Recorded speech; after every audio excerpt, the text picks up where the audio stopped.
नमस्कार। आज हम आयुर्वेदिक ग्रंथों के कुछ खास हिस्सों पर गहराई से नजर डाल रहे हैं। ये आम वात के इलाज पर फोकस करते हैं। आम वात जिसे आजकल काफी हद तक रूमेटॉइड आर्थराइटिस से जुड़ा जाता है। तो हमारा मकसद ये समझना है कि आयुर्वेद इसे कैसे देखता है और खासकर इसके इलाज के लिए मतलब क्या तरीके सुझाता है। शुरुआत में ये जानना दिलचस्प है कि आयुर्वेद मानता है कि ये आम यानी अधपचा खाना या मेटाबॉलिक टॉक्सिन्स और बिगड़े हुए वात दोष से होता है। बिल्कुल सही कहा।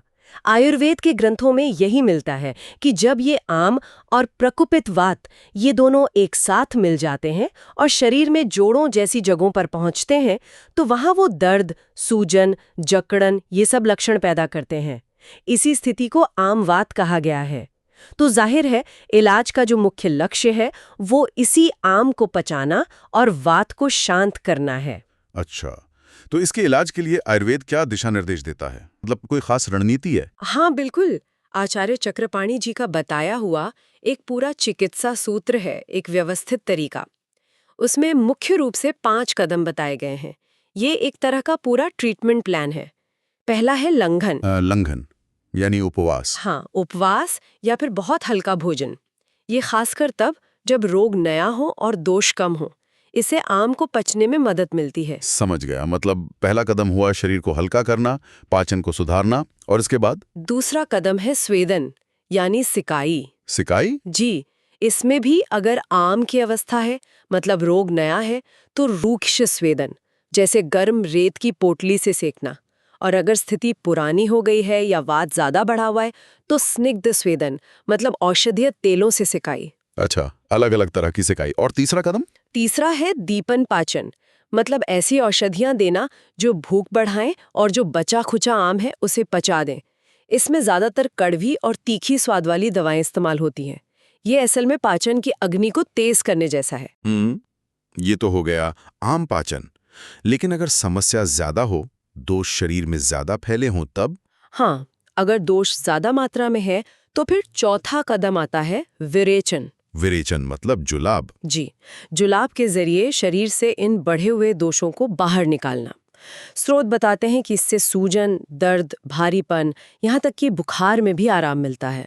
इसके लिए कई दवाएं बताई गई हैं जैसे हरित की चूर्ण है, एरंड का तेल है, गोमूत्र या दूध के साथ सिंहनाद गुग्गलू का भी जिक्र है। ओके। और पांचवा कदम? आपने कहा था ये खास है। हाँ, पांचवा और बहुत महत्वपूर्ण कदम है बस्ती। बस्ती यानी एनीमा। जी, औषधीय एनीमा।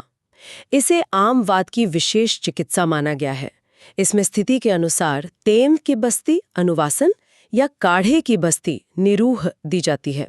जैसे एरंड मूलादि निरूह बस्ती है या दशमूलादि निरूह बस्ती। और तेल बस्ती के लिए सेंधावादी तेल का उल्लेख मिलता है। अच्छा, तो ये पंचकर्म वाले मुख्य उपचार हो गए। ये तो शरीर को एक तरह से डिटॉक्स करने और तैयार करने के तरीके हैं। अब अगर सीधे लक्षणों को कम करने की बात करें मतलब शमन चिकित्सा, तो उसमें किस तरह की दवाएं बताई गई हैं? हाँ, उसे शमन चिकित्सा कहते हैं। इसमें भी बहुत सारी औषधियों का वर्णन है, अलग अलग रूपों में। जैसे रस औषधियां और भस्म है, ये बहुत तेजी से और सूक्ष्म स्तर पर काम करती हैं। जैसे आम वातारी रस है, महावात विध्वंस रस है, शंख भस्म है। वटी यानी गोलियों का भी जिक्र होगा। जी बिल्कुल। वटी में जैसे संजीवनी वटी, अग्नितुंडी वटी, चित्रकादि वटी, ये सब पाचन और वात दोनों पर काम करती हैं। आम वातारी वटी का भी आती है। और गुग्गुलू, मैंने सुना है जोड़ों के दर्द में गुग्गुलू बहुत इस्तेमाल होता है। हाँ, गुग्गुलू कल्पना तो आमवात और जोड़ों के दर्द के लिए बहुत ही महत्वपूर्ण मानी गई है। ये खास तौर पर दर्द, सूजन और वात को कम करने में मदद करते हैं। जैसे सिंहनाद गुग्गुलू है, योगराज गुग्गुलू, महायोगराज गुग्गुलू, वातारी गुग्गुलू, त्रयोदशांग गुग्गुलू, कई सारे हैं। पुनर्नवादी गुग्गुलू भी है। हम्म। और चूर्ण के रूप में भी कुछ है? हाँ, चूर्ण भी हैं। जैसे पाचन सुधारने के लिए पथ्यादि चूर्ण, पंचकोल चूर्ण, अजमोदादि चूर्ण, वैश्वानर चूर्ण, त्रिकटु चूर्ण भी उपयोगी है। क्या कोई पीने वाली दवाएं या बाहरी लेप वगैरह का भी जिक्र है? जी बिल्कुल। क्वाथ यानी काढ़े जैसे रासना पंचक क्वाथ, महारासनादि क्वाथ, दशमूल क्वाथ, ये वात कम करने के लिए बहुत अच्छे माने जाते हैं। फिर आसव अरिष्ट हैं जो फर्मेंटेड दवाएं होती हैं जैसे पुनर्नवासव, अश्वगंधारिष्ट, दशमूलारिष्ट ये ताकत भी देती हैं। बाहरी प्रयोग के लिए लेप भी हैं, जैसे दशांग लेप, सूजन कम करने के लिए। और मालिश के लिए तेल तो है ही। तेल कौन कौन से? तेलों में जैसे बला तेल, प्रसारणी तेल, सेंधवादी तेल और महानारायण तेल, ये बाहरी मालिश के लिए हैं। एरंड तेल पीने के लिए भी बताया गया है। और हाँ, कुछ अकेली जड़ी बूटियां भी बहुत फायदेमंद बताई गई हैं।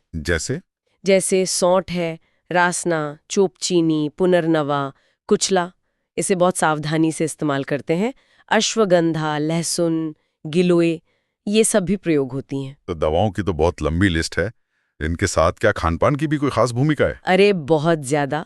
आयुर्वेद में पथ्य अपथ्य यानी क्या खाना चाहिए और क्या नहीं, इसे इलाज का एक अहम हिस्सा माना गया है।